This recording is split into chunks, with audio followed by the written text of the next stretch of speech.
చెప్పండన్న dumping yard కోసం రైతులు పెద్ద పోరాటం చేస్తా ఉన్నారు. ఎందుకు రాష్ట్ర ప్రభుత్వం కావచ్చు, అక్కడున్న అధికారులు కావచ్చు, ప్రజాప్రతినిధులు పట్టించుకోవట్లేదు? ఏం చెప్తారు? మాది నల్లవాలి గ్రామం అండి. పటాన్చెరు కాన్స్టిట్యున్సీ సంగారెడ్డి జిల్లా. మేము నల్లవాలి గ్రామస్తులం అందరం. మా మహిళలందరం ఎంత పెద్ద ఎత్తున ఇక్కడ రావడం జరిగిందో మీ అందరూ చూస్తూ ఉన్నారు. మా పోరాటం ఒకటి ఏంటంటే మా భూములు మేము పంట పండించుకుంటున్నాం. పచ్చదనం పచ్చటి పొలాలు మేము మంచి కూరగాయలు పండించుకునే రైతులం మేమందరము. మొత్తం టోటల్గా ఏంటంటే 1 ఎకరా అర ఎకరం ఉండే ఒక రైతులం అందరం. పెద్ద భూస్వామ్యం కామండి మేము. అలాంటిది అక్కడ మేము పండించుకునే కూరగాయలు పండియకుండా కలుషితం వేయడానికి ఇది ఒక డంప్ యార్డ్ ఏర్పాటు చేస్తూ ఉన్నారు. ఎలాంటి పర్మిషన్ లేకుండా, ఎవరి అనుమతులు లేకుండా. మరి ఈ అధికారులు ఏదైనా తప్పు చేశారు, ఆ తప్పుడు రిపోర్ట్ చేసి ఈ యొక్క ఏర్పాటు చేశారు డంప్ యార్డు. గౌరవనీయులైన సీఎం గారికి ఒకటే మా గ్రామం తరఫున దండం పెట్టి చెప్తున్న సీఎం గారు రేవంత్ రెడ్డి గారికి, ఈ డంప్ యార్డు ఎత్తివేయాలి, రద్దు చేయాలి. మా పర్యావరణాన్ని దెబ్బతీసేటట్టు చేయకండి. మా ప్రాణాలను కాపాడండి సీఎం గారు. నేను చేతులెత్తి మొక్కుతున్నాము. ఈ యొక్క ప్రాంతం దెబ్బతింటే ఈ యొక్క ప్రాంతం దెబ్బతింటే మరి మీరు ప్రజాపాలన అంటారు. ఎంతవరకు పాలన మాకు అర్థమవుతలే. మా ప్రజల బాధలు కూడా అర్థం చేసుకోవాలని చెప్పేసి మేము కోరుతా ఉన్నాం సీఎం గారికి. మా యొక్క డంప్ యార్డ్ రద్దు చేయాలని చెప్పేసి మేము పదే ముక్తకంఠంతో మేము ఖండిస్తున్నాం దాన్ని. ప్రభుత్వం పర్యావరణాన్ని కాపాడుకోవాలి, కాలుష్యాన్ని తగ్గించుకోవాలని చెప్తున్నది. మరి ఇది మీ ప్రాంతంలో నల్లవల్లి కావచ్చు, సంగారెడ్డి జిల్లాకు సంబంధించి డంప్ యార్డ్ వల్ల చాలా కాలుష్యం అవుతున్నటువంటి పరిస్థితి. అక్కడ భూములకు సంబంధించి వ్యవసాయం చేసేటటువంటి భూములు కూడా ఖరాబ్ అవుతున్న పరిస్థితి, వ్యవసాయమే కోల్పోతున్న పరిస్థితి. మరి ఎట్లా చూస్తారు? మొత్తం టోటల్గా వ్యవసాయం మీద ఆధారపడే కుటుంబాలమై అక్కడ ఉన్న పర్యావరణం, అక్కడ ఉన్న ఏదైతే అడవి ప్రాంతం ఉందో అటవీ ప్రాంతంలో మొత్తం జంతువులు ఉన్నాయని, ఎన్నో రకాల పక్షులు ఉన్నాయి అక్కడ.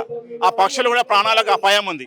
అక్కడ ఒక బుగ్గకుంట ఉన్నది. ఆ బుగ్గకుంట ఒకటి తూర్పు నుంచి పడమర దాని నీరు పోతుంటుంది. అది ఆ నీరు ఇప్పుడు చూస్తుంటే కూడా మంచి స్వచ్ఛమైన నీరు అవి. అక్కడ మా వెనకడి పెద్ద మనుషులు కూడా ఆ ప్రాంతానికి పోయి కట్టెలు నెత్తిమే ఎత్తుకొని వచ్చి అక్కడ నీళ్లు తాగేవాళ్ళు. అలాంటిది కూడా పొల్యూషమయ్యే అవకాశాలు ఉన్నాయి, కలుషితమయ్యే అవకాశాలు ఉన్నాయి.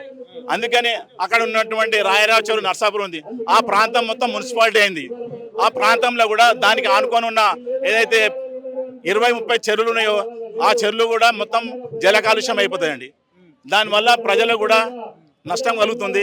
ఆ ప్రాంతం రైతులు ఏదైతే ఉన్నారో ఆ రైతులు పండించుకునే పంటలు కూడా దెబ్బతినిపోతాయి. ఆ జీవనాధారం కూడా ఎక్కడ లేదు, రెక్కలతోనే డొక్కాని పరిస్థితి మాది. మరి అలాంటప్పుడు అక్కడ డంప్ యార్డ్ వేస్తే అక్కడ ప్రజలు ఏ విధంగా బతకగలుగుతారు చెప్పండి. అందుకనే గౌరవనీయులు పెద్దలు సీఎం గారికి దండం పెట్టి మొక్కుతున్నాము. అది రద్దు అయ్యేంత వరకు మా పోరాటం అవుతూనే ఉన్నది. మన ప్రాణాలు పోయినా సరే మేము దాన్ని కొనసాగిస్తూనే ఉంటాం. దాన్ని ఆపేంత వరకు ఉద్యమం చేస్తూ ఉంటాం.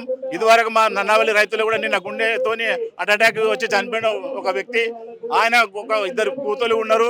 ఆ కూతులు పెళ్లి చేద్దామంటే భూమి అమ్ముకునే పరిస్థితి లేదు సార్.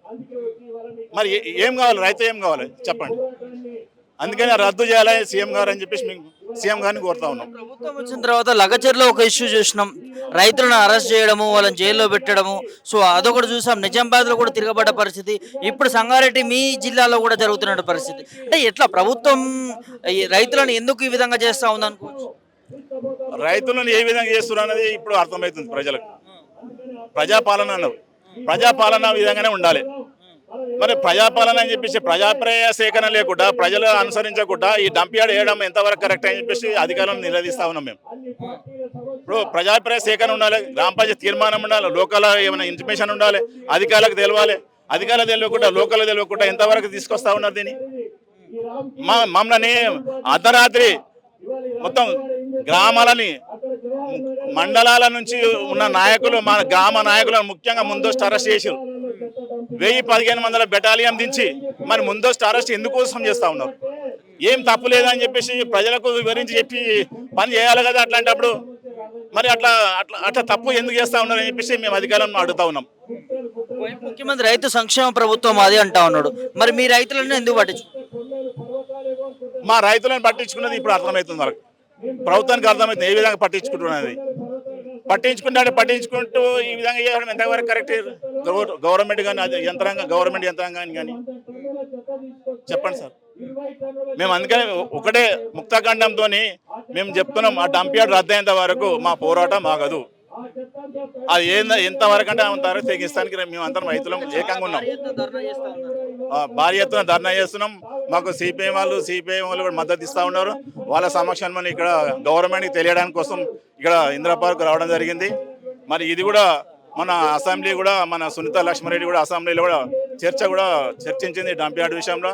మరి ఏదైతే పొన్నం ప్రభాకర్ ఉన్నారో దాన్ని పరిశీలిస్తామని చెప్పేసి అన్నారు. మరి ఎంతవరకు మాకు ఇంతవరకు ఏమి తెలియదు. అది దయచేసి అక్కడ ల్యాండ్ లేదని చెప్పేసి మేము అంటా ఉన్నాం. ఏదైతే మిగులు భూమి అని చెప్పి గవర్నమెంట్ అంటుంది, ఆ మిగులు భూమి అయితే లేదు, ఆ ల్యాండ్ లేదని భూమి లేదని చెప్పేసి మేము అనుకుంటా ఉన్నాం. ఫారెస్టర్లు దీంట్లో తప్పిదం చేశారని చెప్పేసి అనుకుంటున్నాం.